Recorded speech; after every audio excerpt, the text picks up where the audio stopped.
ইসলামী bank news top 10। সরকারের নির্বাহী আদেশে আগামীকালই নিষিদ্ধ হবে জামাত শিবির, জানিয়েছেন আইনমন্ত্রী আনিসুল হক। তথ্য উপাত্ত বিশ্লেষণ আর আদালতের রায়ের আলোকে জামাতকে নিষিদ্ধের সিদ্ধান্ত জানালেন ওবায়দুল কাদের। শিক্ষার্থীদের আন্দোলনে এত সহিংসতা ও প্রাণহানি খুবই দুঃখজনক, শুনানিতে মন্তব্য হাইকোর্টের। বৈষম্য বিরোধী ছাত্র আন্দোলনের 6 সমন্বয়ক সহ আটক শিক্ষার্থীদের মুক্তি দিতে 24 ঘণ্টার আলটিমেটাম নাগরিক সমাজের। প্রধানমন্ত্রী শেখ হাসিনার সঙ্গে সকালে সাক্ষাৎ করেছেন ঢাকায় নিযুক্ত জার্মানির রাষ্ট্রদূত অখিম ট্রস্টার।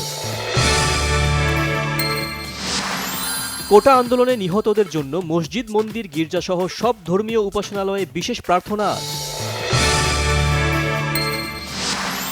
কোটা সংস্কার আন্দোলনের সমন্বয়কদের ডিবিতে তুলে নিয়ে স্বীকারোক্তি আদায়ের প্রতিবাদে জাহাঙ্গীরনগর বিশ্ববিদ্যালয় ক্যাম্পাসে বিক্ষোভ।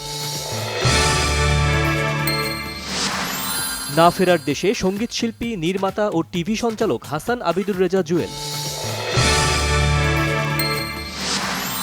ভারী বৃষ্টিতে ভারতের কেরালায় একাধিক ভূমিধসে অন্তত ৪৫ জন নিহত, আহত অর্ধশতাধিক। প্যারিস অলিম্পিকে জিমন্যাস্টিক্সের রূপকথার গল্প লিখে জাপানের স্বর্ণজয়।